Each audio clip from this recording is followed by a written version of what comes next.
दोस्तों, अगर आप भी मनीष कश्यप के समर्थक हैं तो आपके लिए काफ़ी खुशखबरी का समय है और अगर आप मनीष कश्यप के विरोधी हैं तो आपके लिए काफ़ी दुख का समय है। क्योंकि मनीष कश्यप से जुड़ी कुछ ऐसी बातें आज के इस वीडियो में हम आपको बताने वाले हैं, जिस बातें को आपको सुनने के बाद अगर आप मनीष कश्यप के समर्थक हैं तो काफ़ी खुश होंगे और विरोधी हैं तो काफ़ी दुखी होंगे। तो जो विरोधी है शायद वो वीडियो को ना देखे तो ही बेहतर है। सबसे पहले दोस्तों आपको मनीष कश्यप से जुड़ी वो बातें बता देते हैं जिसकी वजह से आज मनीष कश्यप को राहत मिलने की एक उम्मीदें जताई जा रही है। दोस्तों आपको बता दें कि मनीष कश्यप ने अपने केस को लेकर के प्रधानमंत्री और राष्ट्रपति जी को एक पत्र लिखा है, जिसमें कहा है कि हमारे केस को तमिलनाडु और बिहार से हटा करके किसी अन्य राज्य में ट्रांसफर कर दिया जाए और वहीं से हमारी केस की सुनवाई हो। मनीष कश्यप ने इस अपील को जैसे ही केंद्र सरकार से की है और राष्ट्रपति जी से की है, उसके बाद मनीष कश्यप के केस में एक नया मोड़ दिखाई दे रहा है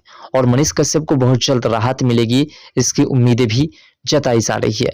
दोस्तों आपको बता दें कि मनीष कश्यप ने जैसे ही प्रधानमंत्री जी को पत्र लिखा और राष्ट्रपति जी को पत्र लिखा कि हमारे केस को ट्रांसफर कर दिया जाए, क्योंकि सुप्रीम कोर्ट ने हमें राहत नहीं दी है, जो कि जिस मामला में हमें राहत नहीं मिली है, जिस मामला को लेकर के हमारे ऊपर एनएसए लगा है, इससे भी गंभीर मामला था मणिपुर का, जो कि अपना ही देश नहीं बल्कि पूरे विदेश तक देखा गया कि मणिपुर में किस प्रकार की हिंसा हुई थी। लेकिन वहां जिस हिंसा को फैलाने वाले पत्रकार थे उसे सुप्रीम कोर्ट ने राहत दे दिया, लेकिन जब हमारी बारी आई तो हमें किसी प्रकार की राहत नहीं मिली, बल्कि हमें तमिलनाडु भेज दिया गया। तो इसलिए हमें दोनों राज्य से अलग कर दिया जाए और सुप्रीम कोर्ट के नहीं बल्कि जो उस राज्य के हाई कोर्ट होंगे उस हाई कोर्ट में हमें पूरे केस को क्लब करके दे दिया जाए और वहीं से हम अपनी केस की लड़ाई लड़ेंगे और हमें वहां से जो मिले, या तो सजा मिले या तो हम रिहा हो जाए, ऐसा अपील किए। उसके बाद केंद्र सरकार की निगाहें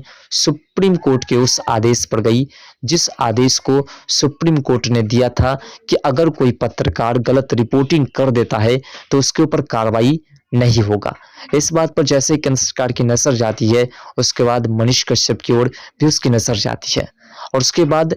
जो अभी वर्तमान के जितने भी जस्टिस साहब हैं जिनको मनीष कश्यप के केस की सुनवाई करनी है, उन तमाम जस्टिस साहब को अब चेंज किया जा रहा है। सुप्रीम कोर्ट के भी जज साहब चेंज होने वाले हैं और जो सुप्रीम कोर्ट हो या किसी भी जज साहब की जो नियुक्ति करने जा रही है केंद्र सरकार, उस जज साहब के नियुक्ति के अनुसार मनीष कश्यप को राहत मिलेगी। ये तो बात आप छोड़ दीजिए, मनीष कश्यप को राहत मिलने वाली एक मेन मुद्दा हम आपको समझाने का प्रयास करते हैं, जिसके बाद आपको खुद लगेगा कि मनीष कश्यप को राहत 100% मिल जाएगी।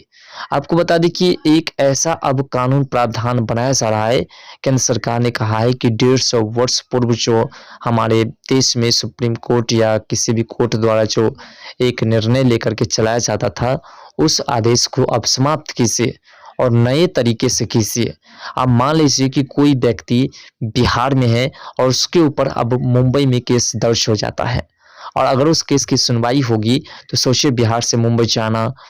फिर जाना बहुत कठिन होगा। तो इसीलिए एक नया कानून अब बनाया जा रहा है कि अब अगर बिहार में व्यक्ति है और अगर उसकी सुनवाई अगर मुंबई में होनी है तो वीडियो कॉन्फ्रेंसिंग के माध्यम से यहीं से कर सकते हैं और किसी भी जगह के वकील को रख सकते हैं और वकील साहब को भी कोर्ट में उपस्थित होने की आवश्यकता नहीं पड़ेगी। अब मान लीजिए बिहार का केस है और बिहार में केस है, पटना हाई कोर्ट में सुनवाई होगी, तो व्यक्ति को जरूर नहीं कि पटना हाई कोर्ट में जाकर के या वकील साहब को पटना हाई कोर्ट में जाकर के केस की सुनवाई करेंगे। उसे किसी भी जगह रह करके सुनवाई कर सकते हैं और किसी भी जगह से अपने न्याय के लिए लोग लड़ सकते हैं। ये एक बेहतरीन खुशखबरी का समय है कि केंद्र सरकार ने ऐसा आदेश जारी किया है। इस आदेश के तहत तमाम लोगों को सुविधा होगी जो भी अन्य राज्य में रहते हैं या मान लीजिए बिहार में है और किसी अन्य जगह पर उसके ऊपर किसी प्रकार की मुकदमा चल रही है, तो वह बिहार से ही राहत ले लेंगे और बिहार से अपने घर पे बैठे बैठे ही उसे सारी सुविधाएं उपलब्ध हो जाएगी। तो ये एक बेहतरीन तरीका है। केंद्र सरकार ने 150 वर्ष पूर्व की जो धाराएं थी, जो तरीके थे, जो कानून व्यवस्था थी, उसे समाप्त कर नई कानून व्यवस्था को लागू करने का जो निर्देश दिया है, ये काफी ही रोचक है और इस कानून से उन तमाम लोगों को फायदा होगा जिसके ऊपर इस राज्य में रहते हुए दूसरे राज्य में केस दर्ज है, जो दौड़ दौड़ करके एक जगह से दूसरे जगह जाते हैं अपने केस की सुनवाई के लिए, अपने केस की तारीख के लिए, उन तमाम लोगों को राहत मिलेगी। साथ-साथ मनीष कश्यप को भी बेहतरीन से बेहतरीन राहत मिलेगी। ऐसा इसलिए क्योंकि मनीष कश्यप के ऊपर जब एनएसए हटता, तो मनीष कश्यप की जब सभी केसों में बेल होती तमिलनाडु में, तो उसके लिए मनीष कश्यप को तमिलनाडु जाना पड़ता, ऐसा कहा जाता है। लेकिन जैसे ही ये मामला अब आया है, इस मामले के तहत अब जो है तमाम लोगों को राहत मिलेगी, जिसको किसी अन्य राज्य में केस दर्ज है जिसके ऊपर, और वह बार-बार उस राज्य में जाकर के अपने केस की सुनवाई करवाते थे। साथ-साथ वकील भी कहीं के रख सकते हैं और वकील को अपने साथ घर पर बैठा करके ही जज साहब उसे वीडियो कॉन्फ्रेंसिंग के माध्यम से पेश करवा लेंगे और जितनी भी बहस करनी होगी वकील साहब कर पाएंगे। तो ये एक बेहतरीन सुविधा है। इस सुविधा के लिए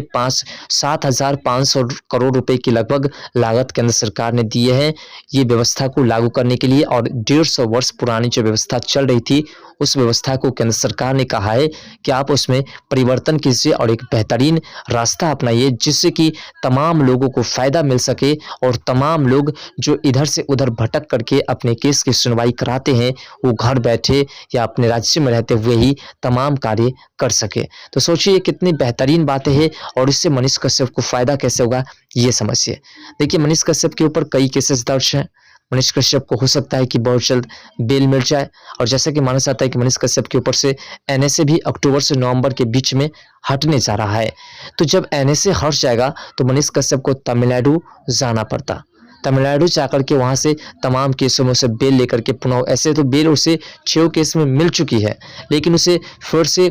इस पूरी तरह से ठोस बेल लेना होगा। तो बेल लेने के लिए उसे तमिलनाडु जाना पड़ेगा। तो ये एक संकट की घड़ी है कि तमिलनाडु जाना, फिर वहां से वापस लौटना। तो इसीलिए ऐसा प्रावधान किया गया है केंद्र सरकार तरफ से, क्योंकि केंद्र सरकार को मनीष कश्यप ने और राष्ट्रपति जी को एक जो है पत्र लिखा था, जिस पत्र में कहा था कि हमारे केस को तमिलनाडु और बिहार के अलावा किसी अन्य राज्य में ट्रांसफर कर दिया जाए, जिससे कि हमें राहत मिलेगी। तो जब इस बात को देखा केंद्र सरकार ने, इस बात को समझा, उसके बाद उसे लगा कि एक तो सुप्रीम कोर्ट ने मनीष कश्यप के ऊपर न्याय कर ही दिया। अगर सुप्रीम कोर्ट ने मनीष कश्यप के ऊपर न्याय नहीं किया होता, तो फिर आप सोचिए कि जो मणिपुर हिंसा हुई उसमें जो पत्रकार ने हिंसा फैलाने का काम किया, उससे राहत क्यों मिली? क्यों सुप्रीम कोर्ट ने कहा कि उन तमाम लोगों को राहत मिलेगी जो झूठी खबरें फैला देगा? क्योंकि झूठी खबर फैलाना कोई विशेष मुद्दा नहीं है और कोई बड़ी अपराध नहीं है। तो सोचिए, मणिपुर में जो हिंसा फैलाया गया था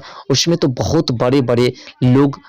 शामिल हुए, और साथ साथ बहुत बड़ा दंगा हुआ जिसमें कई लोगों की जान चली गई। लेकिन मनीष कश्यप ने जो वीडियो बनाया था, उस वीडियो के माध्यम से तो 2 लोग भी आपस में नहीं लड़े, कोई नहीं लड़े। तो इसका मतलब साफ है कि मनीष कश्यप के वीडियो से किसी प्रकार की कोई दंगा नहीं फैली। मनीष कश्यप ने जो वीडियो प्रसारित किया, वो उस वीडियो को प्रसारित किया जो पहले ही प्रिंट मीडिया ने छाप चुका था। बस उसके हिसाब से इसने, स्क्रिप्ट के हिसाब से इसने काम किया, वीडियो बनाया, और उस वीडियोस को भले ही वायरल करके उस वीडियोस को गलत साबित करके उसके ऊपर केस दर्ज किया गया हो। अगर मनीष कश्यप के ऊपर केस दर्ज किया गया, तो फिर बड़े-बड़े प्रिंट मीडिया के ऊपर केस दर्ज क्यों नहीं किया गया? ये भी केंद्र सरकार अब प्रश्न उठाने वाले हैं, और केंद्र सरकार अब सुप्रीम कोर्ट पर इसलिए निशाना साधे और सुप्रीम कोर्ट को एक नया आदेश जारी किए कि आप जो इस तरीके से अब तमाम केस को हैंडल कीजिएगा। इसीलिए तो सोचिए दोस्तों, मनीष कश्यप को किस तरीके से राहत होगी, और सिर्फ मनीष कश्यप को नहीं होगी बल्कि उन तमाम लोगों की होगी जिसके ऊपर एक राज्य के अलावा दूसरे राज्य में मुकदमा चल रहा है,